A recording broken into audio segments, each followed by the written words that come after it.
Physical quantities, why do we need units, हमें units की ज़रूरत ही क्यों है।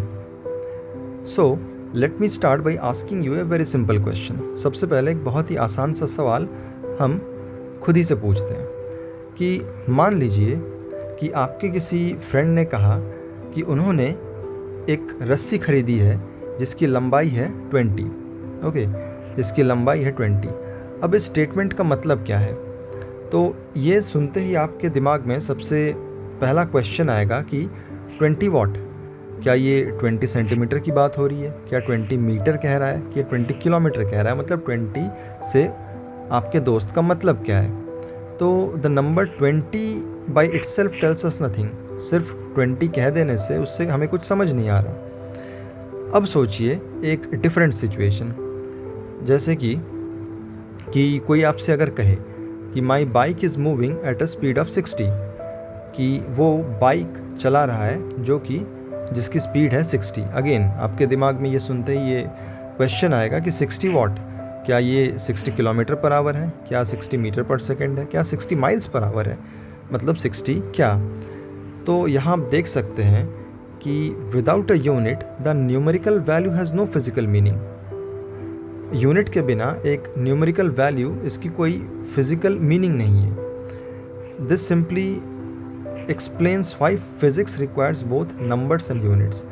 तो इस सिंपल ऑब्जर्वेशन से, इन दो एग्जाम्पल से हमें ये समझ आ रहा है कि फ़िज़िक्स में नंबर्स और यूनिट्स हमें दोनों की ज़रूरत है किसी भी फिज़िकल क्वांटिटी को एक्सप्लेन या रिप्रेजेंट करने के लिए एटलीस्ट।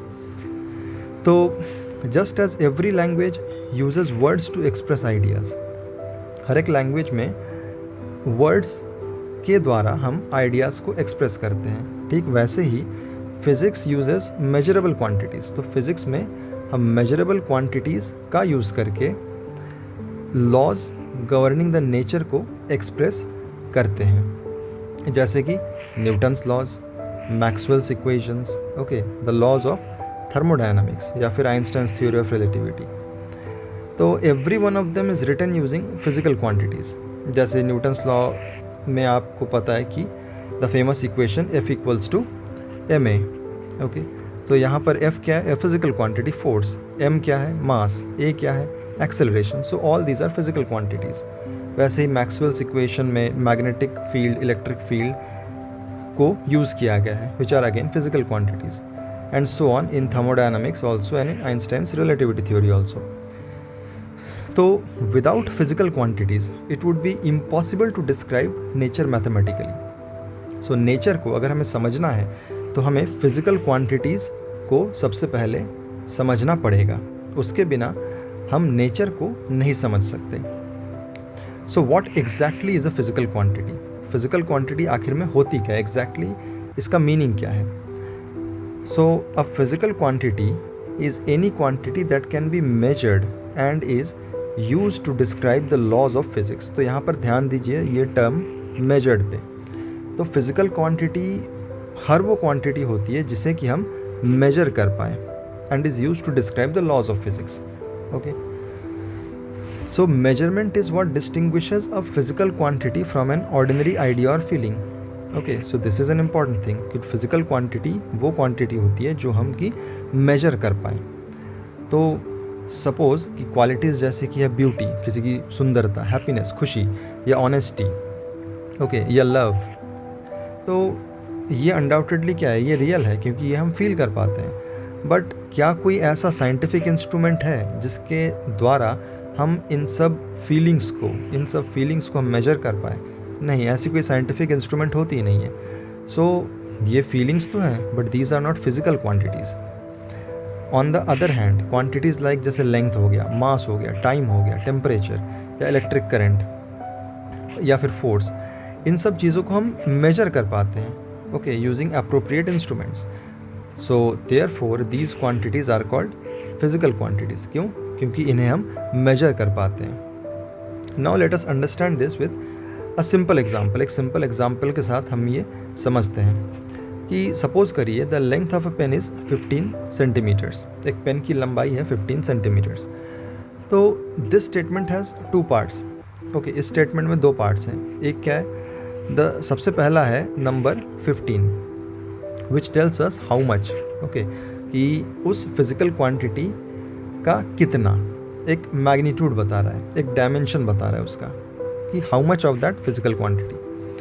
और जो सेकंड पार्ट है, the second part of the unit, second part is the unit which is the centimetre, जो कि हमें क्या बता रहा है कि what standard has been used for the measurement, कि उस पेन को मेजर करने के लिए किस स्टैंडर्ड का इस्तेमाल किया गया है, किस स्टैंडर्ड का यूज़ किया गया है। तो together these two pieces of information completely describe the length of the pen, okay. So in piece of information से हमें पता चलता है कि उस पेन की लंबाई कितनी है।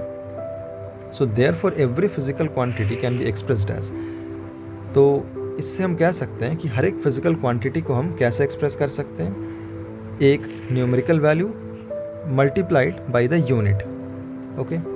तो हर एक फिजिकल क्वांटिटी को एक न्यूमेरिकल वैल्यू और एक यूनिट के मल्टीप्लिकेशन से एक्सप्रेस किया जा सकता है। जैसे इस एग्जांपल में हमने क्या किया कि 15 into 1 centimetre, that becomes 15 centimetres. तो ये फिज़िक्स में one of the simplest equations है, बट बहुत ही इंपॉर्टेंट इक्वेशन है, और ये the basic equation of the physics हम कह सकते हैं कि इसी पे बेस करके फिज़िक्स आगे बढ़ती है।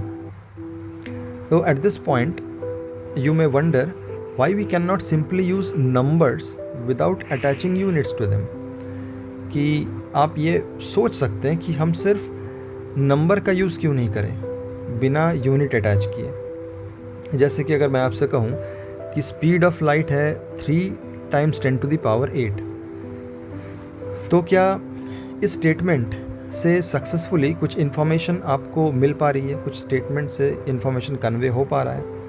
I don't think so, certainly not, क्योंकि 3 × 10⁸ क्या बता रहा है? स्पीड ऑफ लाइट तो है, बट स्पीड किस यूनिट में? I mean is it metres per second? क्या speed of light 3 × 10⁸ metres per second है कि वो 1 सेकेंड में इतना मीटर चल रहा है, या फिर is it kilometre per hour कि 1 घंटे में इतने किलोमीटर लाइट ट्रैवल कर रहा है, या फिर कुछ और ही, समथिंग एंटायरली डिफरेंट। तो ये तो नंबर है और पता है कि ये स्पीड भी बता रहा है, बट एक्चुअल किस यूनिट में हम इसे मेजर किया गया है उसका हमें इससे कोई आइडिया नहीं मिल पा रहा। ओके, तो ऐसा हम कह सकते हैं कि ये numerical value without a unit is like a person's name without an identity, कि अ न्यूमेरिकल वैल्यू जिसमें कोई यूनिट अटैच नहीं है तो वो वैसा है कि एक व्यक्ति का, एक पर्सन का नाम तो है बट उसकी कोई पहचान नहीं है, कि जो है it exists but it tells very little, उसके बारे में वो कुछ कहता नहीं है। ओके, सो यूनिट क्या करता है? Units provide meaning to a number, number को मीनिंग देता है। कौन देता है? यूनिट्स। ओके, तो इंटरेस्टिंगली द नीड, ये थोड़ी हिस्ट्री की बात हो रही है कि एक इस यूनिट्स की ज़रूरत हमें पड़ी ही क्यों। तो interestingly the need for standard units did not arise overnight, कि एक रात किसी ने अचानक सोचा कि चलो यूनिट को स्टैंडर्डाइज करते हैं या हमें स्टैंडर्ड यूनिट्स की ज़रूरत है। ऐसा किसी एक रात में नहीं हो गया। कि पहले क्या होता था कि एंशिएंट टाइम्स में, एंशिएंट सिविलाइजेशंस में कोई यूनिवर्सली एक्सेप्टेड स्टैंडर्ड्स या यूनिट्स नहीं होते थे मेजर करने के लिए।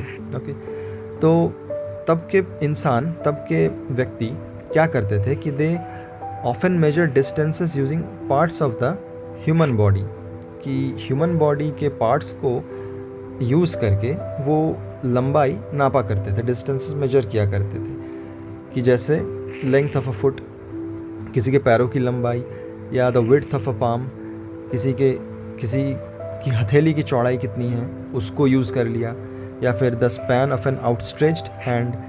ओके, कि हाथ आपके कंधे से लेके टिप ऑफ द फिंगर तक की लंबाई जो है उसी को एज अ स्केल यूज़ कर लिया गया। या फिर the distance from the elbow to the finger tip, कि एल्बो से लेके, कोहनी से लेके फिंगर टिप तक की लंबाई को किसी स्केल जैसा यूज़ कर लिया गया, जैसे कि हम क्यूबिट भी कहा जाता है।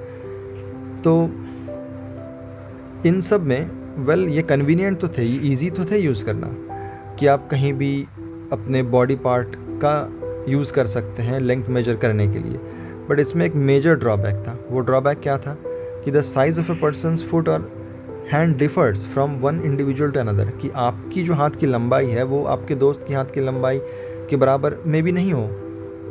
आपके दोस्त का जो हाथ है, may be your friends hand may be longer than yours और your is longer than your friends, कुछ भी हो सकता है। सो इसमें कोई स्टैंडर्ड नहीं है, तो naturally different people would obtain different result. तो इससे क्या है कि अलग अलग व्यक्ति सेम चीज़ को अगर नापेंगे तो उनको रिजल्ट अलग अलग मिलेगा, ओके, क्योंकि कोई भी स्टैंडर्ड इसमें नहीं है। तो जैसे जैसे साइंस ने प्रोग्रेस किया तो वैसे वैसे क्या हुआ कि इंटरनेशनल जो ट्रेड्स थे एक्सपैंड हुए, कि इंडिया से जैसे कुछ ट्रेड्स बाहर गए, कुछ सामान बाहर जाने लगे, बाहर से यहाँ आने लगे। सो मतलब डिफरेंट कंट्रीज़ में ट्रेड एक्सपैंड हुए। तो उससे ये समझ आई कि हमें कुछ कॉमन स्टैंडर्ड्स की ज़रूरत है जो कि हर जगह लागू हो, that would remain same regardless of who perform the measurement और वेयर इट वॉज परफॉर्म, कि कौन मेजर कर रहा है या कहाँ इस वो मेजरमेंट किया जा रहा है, उस पर वो डिपेंड ही ना करे, कि दुनिया में हर जगह जो मेजरमेंट है वो सेम ही हो, ओके। तो इसका मतलब हमें एक वर्ल्ड लेवल का कोई स्टैंडर्ड सेट करना पड़ेगा। ये लोगों को समझ आया, ये तब के इंसानों को समझ आया। तो this necessity eventually led to the development of a standard unit. तो इसके कारण स्टैंडर्ड यूनिट्स की डेवलपमेंट फील हुई और वो डेवलप भी हुआ। सो टुडे हम क्या यूज़ करते हैं? इंटरनेशनल सिस्टम ऑफ यूनिट्स, जैसे कि SI सिस्टम भी कहा जाता है, ओके। तो इसमें क्या है कि metre is the standard unit of length होता है, kilogram is the standard unit of mass होता है, और second is the standard unit of time होता है, ओके। तो इसमें काफ़ी ये क्लियर है कि weather a scientist performs an experiment in India, Japan, Germany और द यूनाइटेड स्टेट्स, कहीं भी करे कोई एक साइंटिस्ट कोई एक्सपेरिमेंट इंडिया में करे, जापान में करे, जर्मनी में करे, चाहे अमेरिका में कहीं भी करे, तो these units ensure that everyone speaks the same scientific language, okay. तो जो भी मेजरमेंट, चाहे आप इंडिया में बैठ के कर रहे हो चाहे यूनाइटेड स्टेट्स में कर रहे हो, तो कोई भी एक पर्टिकुलर फिजिकल क्वांटिटी की को अगर मेजर किया जा रहा है कहीं भी दुनिया में, तो वो जो रिज़ल्ट मिलेगा आपको हर जगह सेम मिलेगा। So that is the advantage of using same scientific language और the standard unit, okay. Now suppose कि the length of a table is 2 metres. अभी हम कुछ एग्जाम्पल लेके इस चीज़ को और अच्छे से समझते हैं, या इसकी थोड़ा डीप में इसको स्टडी करते हैं। कि सपोज़ कि लेंथ ऑफ अ टेबल कितना है? 2 मीटर्स है। तो क्या हम कह सकते हैं कि उस टेबल की लंबाई 200 सेंटीमीटर्स है? जी, हम कह सकते हैं। या फिर हमें ऐसा क्या लग सकता है कि has the table become longer, कि जब हम कह रहे हैं कि टेबल की लंबाई 2 मीटर्स है तो हमें ये कुछ छोटा सा लग रहा है, और जब हम कहें कि टेबल की लंबाई हो गई 200 सेंटीमीटर्स तो ऐसा लग रहा है कि वही टेबल कुछ लंबी हो गई है। बट ऐसा नहीं है, हम सेम ही टेबल को 2 अलग अलग तरह से उसको रिप्रेजेंट कर रहे हैं, ओके। तो the physical quantity remains exactly the same, जो टेबल है वो टेबल ही रही, उसकी लंबाई में कुछ भी चेंज नहीं आया। हुआ क्या? Only the numerical value changes because the unit has changed. सिर्फ क्या हुआ कि न्यूमेरिकल वैल्यू में चेंज आ गया। क्यों?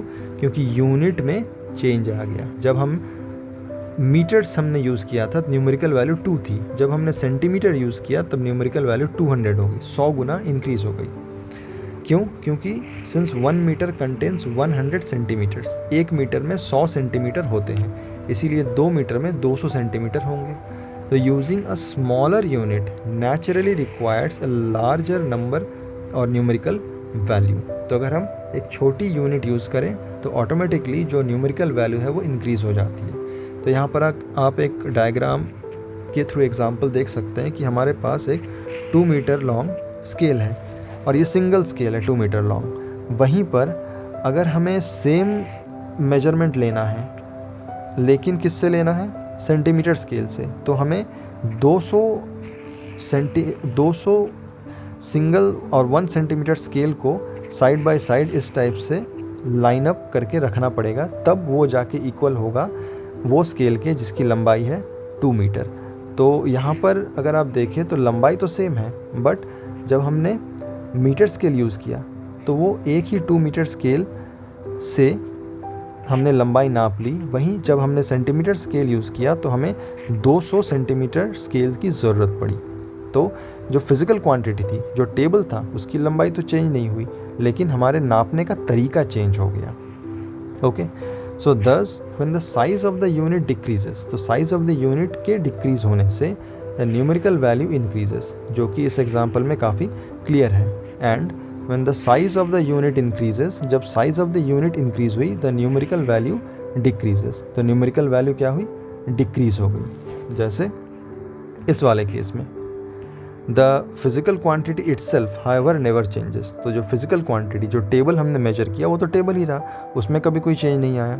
ओके, सो इसी आइडिया को, this idea can be written mathematically as, कैसे हम लिख सकते हैं कि if a physical quantity has numerical value n1 in unit u1, किसी मान लीजिए u1 यूनिट में किसी एक फिजिकल क्वांटिटी की न्यूमेरिकल वैल्यू n1 है, और उसी फिजिकल क्वांटिटी की वैल्यू n2 हो जाती है, कब, जब हम एक दूसरी यूनिट u2 यूज़ करते हैं, तो then both expressions represent the same physical quantity, लेकिन दोनों एक्सप्रेशन एक ही फिजिकल क्वांटिटी को रिप्रेजेंट कर रहे हैं। तो इसीलिए देयरफॉर हम क्या लिख सकते हैं कि n1 u1 बराबर n2 u2, या फिर इसी हम कभी कभी ऐसे भी लिखते हैं कि nu is equals to constant. Okay, या फिर n1 u1 equals to n2 u2, and this is one of the very important formula. So this equation forms the basis of every unit conversion that you will perform in physics.